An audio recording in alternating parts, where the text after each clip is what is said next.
হয় ক্লাস 11 আমরা রাসায়নিক বন্ধন ও আণবিক গঠন পড়ছিলাম।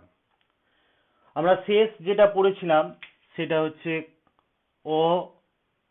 অসমযোজী বন্ধন কাকে বলে, তার গঠনের শর্ত, অসমযোজী যৌগের বৈশিষ্ট্য ইত্যাদি আমরা লাস্ট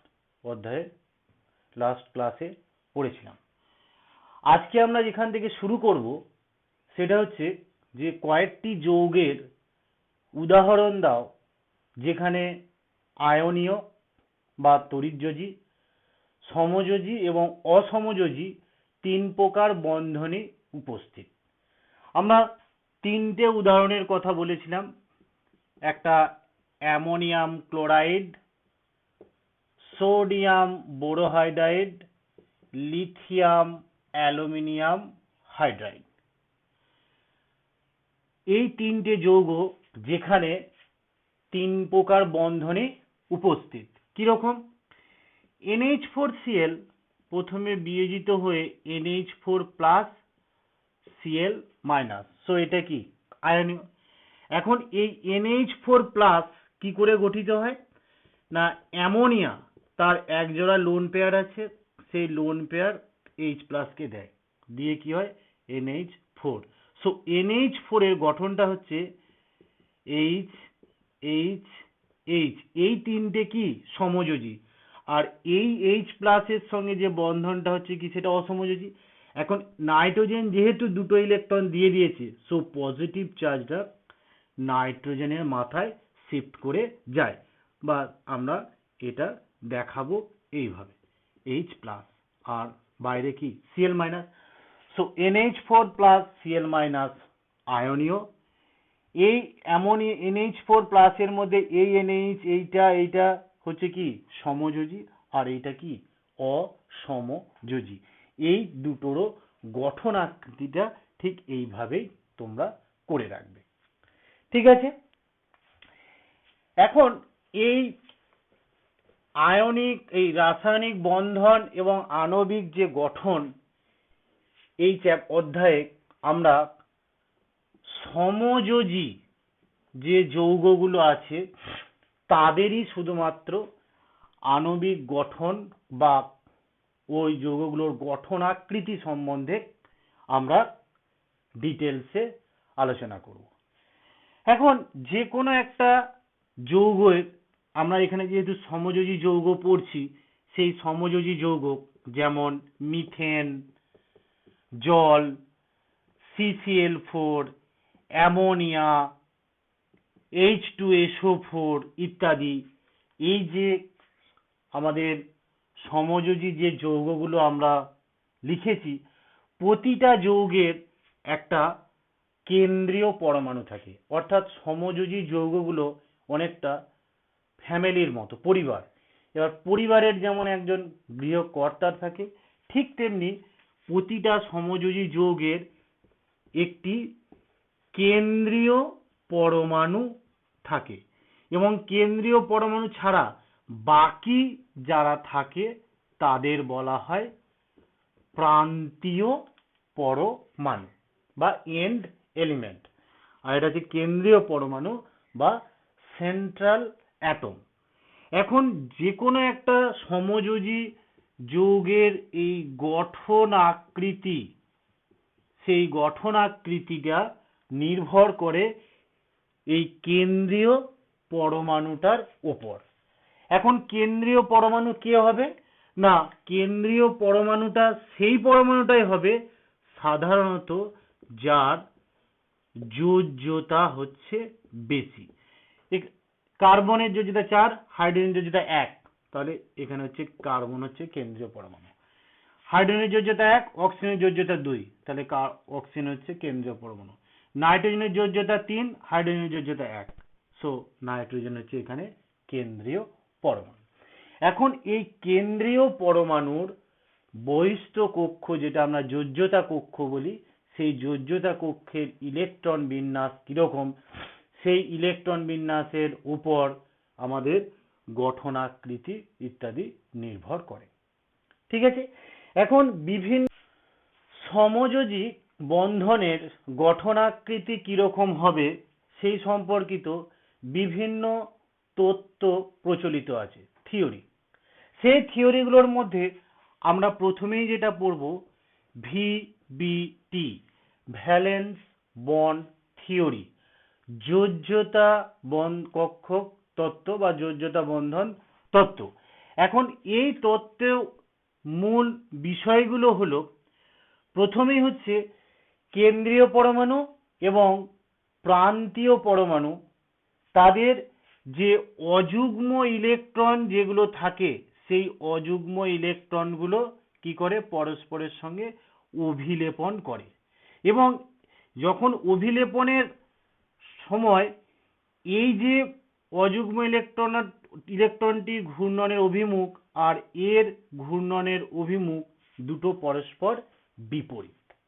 ঠিক আছে। নাম্বার 2, কেন্দ্রীয় পরমাণুর বহিস্থ কক্ষে যতগুলো অযুগ্ম ইলেকট্রন থাকে সেই সংখ্যাটাকে বলা হয় সমযোজ্যতা। ঠিক আছে।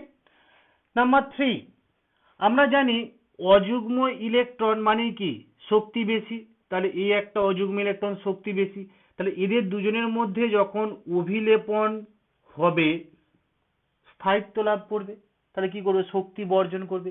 তাহলে সেই বর্জন করা শক্তিটা কোথায় থাকবে না এই দুটো পরমাণুর মধ্যে যে বন্ধনটা তৈরি হয় সেই বন্ধনের মধ্যেই শক্তি কি থাকে বর্তমান থাকে।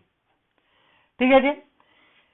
4 নম্বর হচ্ছে এই যে অযুগ্ম ইলেকট্রন যুক্ত যে কক্ষকগুলো পরস্পরের মধ্যে অভিলেপন ঘটে বন্ধন তৈরি করে, এই কক্ষকগুলো কি থাকে একটা নির্দিষ্ট বিস্তার থাকে, একটা নির্দিষ্ট তার ওরিয়েন্টেশন থাকে, সেই নির্দিষ্ট দিকটাই হবে কি সেই যে নির্দিষ্ট দিক বরাবর তাদের অভিলেপন হবে সেই নির্দিষ্ট দিকটাই হবে ওই সমযোজী বন্ধনটার দিক বা অভিমুখ। ঠিক আছে। এখন আর 5 নম্বর হচ্ছে আমরা জানি এই সমযোজী বন্ধন যখন গঠিত হয় ইলেকট্রনের অভিলেপন ঘটে, অভিলেপন ঘটলেও ইলেকট্রনটার নিজস্ব ইলেকট্রনের উপর নিজস্ব অধিকার কিন্তু প্রতিটা পরমাণুর বজায় থাকে। হলো এই হচ্ছে আমাদের ভ্যালেন্স বন্ড থিওরির তত্ত্ব। ঠিক আছে। এখন এই যে সমযোজী বন্ধন গঠন হলো, সেই বন্ধনের গঠনের ফলে কতগুলো ছোট ছোট জিনিস তৈরি হয়। প্রথমেই হচ্ছে বন্ধন দৈর্ঘ্য।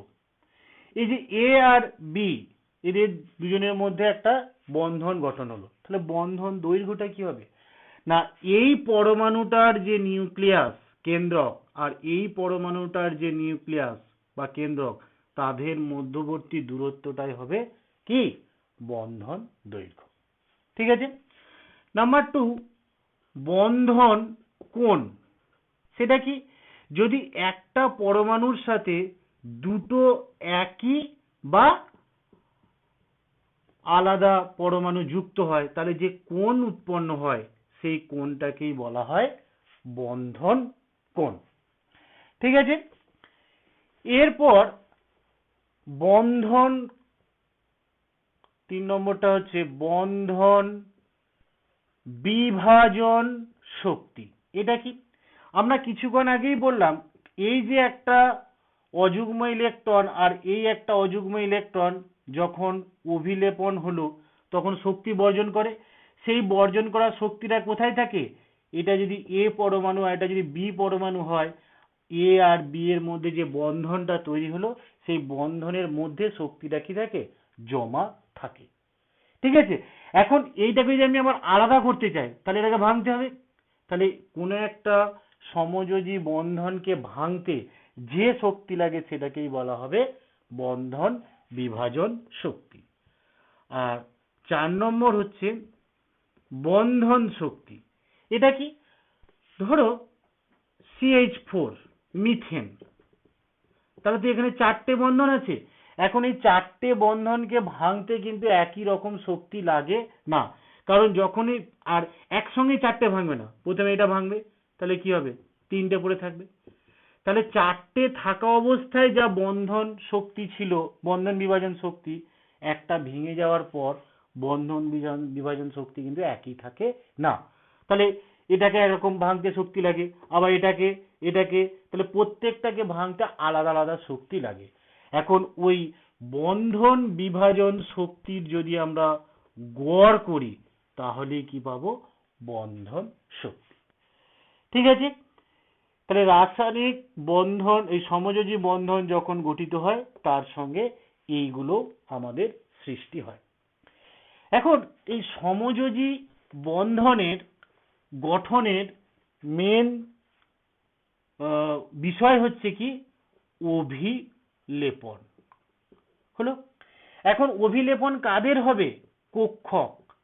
কোন কক্ষকগুলো না, পারমাণবিক কক্ষক। প্রতিটা পরমাণু যারা বন্ধনে অংশগ্রহণ করবে সেই বন্ধনগুলোর পরমাণুগুলোর পারমাণবিক কক্ষকগুলোর মধ্যে কি করবে, অভিলেপন। এখন পারমাণবিক কক্ষকগুলো কি, এস, পি, ডি, এফ।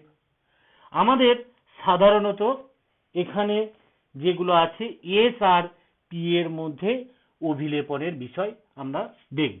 এখন এই অভিলেপন আবার দু প্রকার, একটা হচ্ছে ফেস টু ফেস, মুখোমুখি।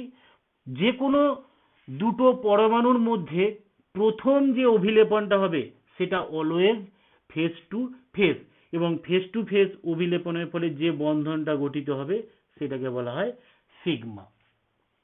ঠিক আছে, আর আরেকটা হচ্ছে সাইড ওয়েজ, মানে পাশাপাশি। এখন পাশাপাশি অভিলেপনের ফলে যে বন্ধনটা গঠিত হবে সেটাকে বলা হয় পাই।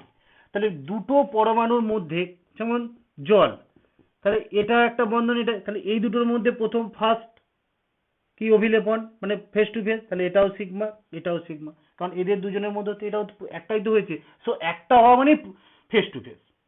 ওকে, এখন এই অভিলেপনগুলো আমরা কি কি বললাম, এস আর পি এর মধ্যে সবচেয়ে বেশি লক্ষ্য করা যায়। তাহলে এস এস অভিলেপন হতে পারে, এস পি হতে পারে, আর পি এর সঙ্গে পি। এখন এই পি এর সঙ্গে পি এর অভিলেপনটাই হচ্ছে সবচেয়ে শক্তিশালী, তারপরে এস এর সঙ্গে পি, তারপরে এস এর সঙ্গে এস। এই হচ্ছে এই তিনটের মধ্যে অভিলেপনের ক্রম হলো। তাহলে এইগুলো যখন ফার্স্ট ওভারল্যাপ হচ্ছে, এগুলো কি সব সিগমা, তাহলে পি পি হলো সিগমা হবে, এস আর পি এর সঙ্গে সিগমা হবে, এস আর এস এর সঙ্গে হলো কি হবে, সিগমা। এরপর হচ্ছে পাই। পাই বন্ধন সাধারণত পি এর সঙ্গে পি এর হতে পারে, আর পি এর সঙ্গে ডি অরবিটালের হয়, সেই জন্য এই পাই বন্ধনটাকে বলা হয় পি পাই, আর এটাকে বলা হয় পি পাই ডি পাই হলো। তাহলে অভিলেপন আমাদের দু প্রকারের, ফেস টু ফেস সিগমা বন্ধন হবে, আর সাইডওয়েজ হচ্ছে পাই বন্ধন হবে। এবং দুটো পরমাণুর মধ্যে প্রথম যে অভিলেপন সেটা always face to face, so প্রথম বন্ধনটা হবে সিগমা, তার পরেরটা হবে পাই। যেমন অক্সিজেন এর মধ্যে দুটো বন্ধন আছে, তাহলে প্রথম যেটা হবে সিগমা, তার পরেরটা হবে পাই। ঠিক আছে, এই হলো আমাদের ভ্যালেন্স বন্ড থিওরি, এবং ভ্যালেন্স বন্ড থিওরির সাহায্যে আমাদের কি কি বন্ধন গঠিত হয়, কিভাবে গঠিত হয়, মেন হচ্ছে কি অভিলেপনের মাধ্যমে। এবার দু প্রকার বন্ধন হয়, সিগমা এবং পাই। এখন এই সিগমা এবং পাইয়ের মধ্যে ছোট্ট একটা বিষয়, সেটা হচ্ছে সিগমা যদি হয় দুটো হাতকে এইভাবে ধরা বলা হয়, আর পাই যদি হয় এইভাবে, মানে ফেস টু ফেস ওভারল্যাপ মানে এইভাবে, আর সাইডওয়েজ মানে এইভাবে। তাহলে এই বন্ধনটা কি হবে, শক্তিশালী। শুনো, সিগমা বন্ধনের বন্ধন শক্তিশালী, আর পাই বন্ধন হচ্ছে দুর্বল প্রকৃতির। আর প্রথম যে বন্ধনটা হবে সিগমা, তারপরে হলে যা হবে, যতগুলো হবে সবই হবে পাই। ঠিক আছে, এখন আমরা এই ভ্যালেন্স বন্ড থিওরির সাহায্যে নাইট্রোজেন, অক্সিজেন, হাইড্রোজেন এই সমস্ত যৌগগুলোর গঠন প্রকৃতি বা বন্ধন কিভাবে গঠন হচ্ছে সহজেই ব্যাখ্যা করতে পারি। কিন্তু যখনই আমরা যৌগিক পদার্থের ক্ষেত্রে যাব, জল, কার্বন ডাইঅক্সাইড, অ্যামোনিয়া ইত্যাদি ইত্যাদি, তাদের ক্ষেত্রে কিন্তু এই ভ্যালেন্স বন্ড থিওরির সাহায্যে আর গঠন আকৃতিটা ব্যাখ্যা করা যায় না। কেন? কারণ জলের গঠনাকৃতিটা যদি আমরা একটু ভাবি, অক্সিজেনের 1s2 2s2 2p4, তাহলে বাইরের কক্ষ 2s এ দুটো আর 2p তে চারটে, 1 2 3 4, তাহলে এটা যদি আমরা px, এটা py, এটা যদি pz ধরি, তাহলে এই অক্সিজেনের এই যে দুটো অযুগ্ম ইলেকট্রন আছে, একটা px একটা py, তার সঙ্গে দুটো হাইড্রোজেন এসে বন্ধন করবে, অভিলেপন করবে, তাহলে এই অক্সিজেনের সঙ্গে হাইড্রোজেনের যে বন্ধন গঠন হওয়ার পর যে কোণটা উৎপন্ন হবে, এইটা সাধারণত কত হওয়া উচিত? 90 ডিগ্রি। কারণ আমরা জানি বিশুদ্ধ অবস্থায় px py এবং pz পরস্পর কিভাবে থাকে? সমকোণে থাকে। কিন্তু এই বন্ধন কোণটা 104 ডিগ্রি মতো। এখন প্রশ্নটা হচ্ছে কেন 104.5 ডিগ্রি? তার ব্যাখ্যা ভ্যালেন্স বন্ড থেকে দেওয়া যায়নি। ঠিক আছে, সেই জন্য এই যে কেন 90 হলো না, কেন 104 হলো, তার ব্যাখ্যা আমাদের দিয়েছেন পাউলিং এবং স্লেটার বলে দুজন বিজ্ঞানী, এবং তারা যৌগ গঠনে আণবিক যৌগের গঠনাকৃতির ব্যাখ্যার নতুন একটা বিষয় আমাদের সামনে তুলে ধরেছিলেন বা শুরু করেছিলেন, সেটাকে বলা হয় সংকরায়ন। সেটা কি না, আমাদের এই যখনই কোনো রাসায়নিক বিক্রিয়া হয় তখন বিশুদ্ধ পারমাণবিক কক্ষকগুলো সাধারণত কি করে? অংশগ্রহণ করে। এখন কার্বন, আমরা কার্বনের পরমাণু ক্রমাঙ্ক 6, 1s2 2s2 2p2, তাহলে 2s এ দুটো আর 2p তে দুটো আছে। কিন্তু এটা হচ্ছে কি ভূমিস্তর, ডাউন স্টেটে। কিন্তু কার্বন যখনই রাসায়নিক বিক্রিয়ায় অংশগ্রহণ করে এক্সাইটেড স্টেটে কি হয়? এই 2s থেকে একটা ফাঁকা 2p তে স্থানান্তরিত হয়ে যায়। তাহলে 2s এ একটা আর 2p তে কটা? তিনটে হলো। এখন ধরো তাহলে কার্বনের চারদিকে চারটে ইলেকট্রন, চারটে ইলেকট্রনের মধ্যে একটা 2s আর একটা 2px 2py 2pz। এখন ধরো চারটে হাইড্রোজেন আসছে। এখন এই চারটে হাইড্রোজেনের কে কার সঙ্গে বন্ধন করবে সেটা ব্যাখ্যা করা যাচ্ছিল না, এবং বন্ধন করলেও বন্ধন কোনটা কি সেটা ভিভিটি দিয়ে ব্যাখ্যা করা যায় না। এটা স্লেটার এবং পাউলিং এই সংকরায়নের মাধ্যমে ব্যাখ্যা করেছিলেন। তারা কি বললেন না, যখনই কোনো পরমাণু রাসায়নিক বিক্রিয়ায় অংশগ্রহণ করে বিশুদ্ধ পারমাণবিক কক্ষকগুলো নিজেদের মধ্যে সংমিশ্রণ ঘটে সেই নতুন নতুন সদৃশ, তারপরে সম শক্তি সম্পন্ন এবং সর্বতোভাবে সমান সংখ্যক নতুন কক্ষক তৈরি করে, যে কক্ষকগুলোকে বলা হয় সংকরায়িত কক্ষক।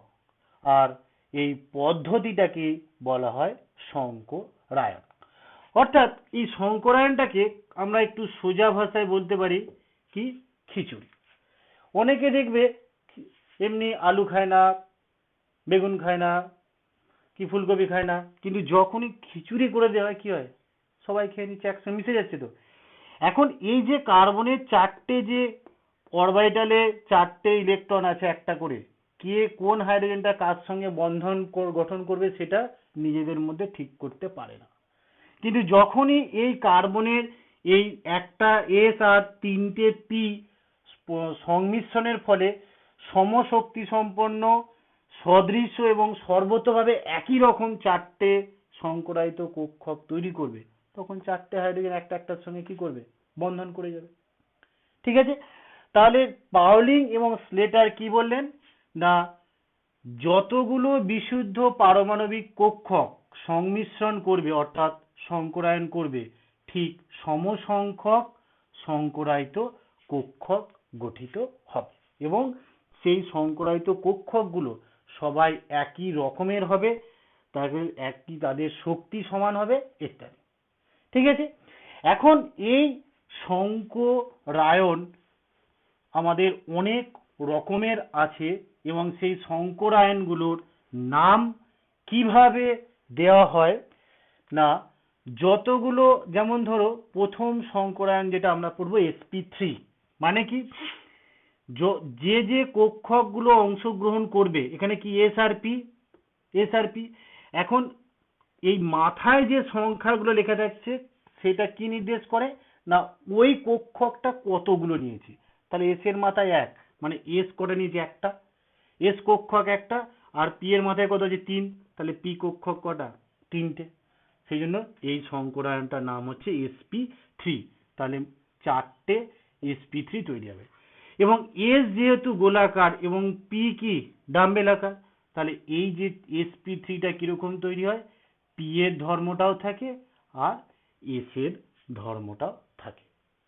ঠিক আছে, তাহলে কার্বনের আমরা কিছুক্ষণ আগেই লিখেছিলাম যে ভূমি স্তরের ইলেকট্রন বিন্যাস 1s2 2s2 2p2, 2s এ দুটো আর 2p তেও দুটো, তাই তো। কিন্তু যখনই এটা হচ্ছে গ্রাউন্ড স্টেটে, এবার এক্সাইটেড স্টেটে কি হলো, এইটা একটা স্থানান্তরিত হয়ে 2s এ একটা আর 2p তে কটা, তিনটে হলো। তাহলে এই এস আর এই তিনটে পি মিলে কি হলো, চারটে sp3। এখন এই চারটে sp3 কিভাবে থাকে না, কার্বনের চারদিকে চারটে এমন ভাবে থাকে যে তার গঠনটা কিরকম হয় না, চতুস্তলকীয় বা টেট্রাহেড্রাল হলো। এবং এরপর যে চারটে হাইড্রোজেন, সেই চারটে, এখানে একটা করে ইলেকট্রন আছে, সেই চারটে হাইড্রোজেন এখানে একটা, এখানে একটা, এখানে একটা, এখানে একটা, কি করে, অভিলেপনের মাধ্যমে চারটে বন্ধন গঠন করে। এবং যেহেতু প্রত্যেকটাই ফার্স্ট ওভারল্যাপ মানে ফেস টু ফেস, তাহলে চারটে বন্ধনই কি হবে, সিগমা। এবং এই চতুস্তলকীয় গঠনের ক্ষেত্রে বন্ধন কোণ সব সময় 109°28' হয়। হলো, এই হচ্ছে sp3 সংকরায়ন। আজকে এই পর্যন্তই, আমরা পরের যে সংকরায়নগুলো আছে পরের ক্লাসে পড়ব। Thank you.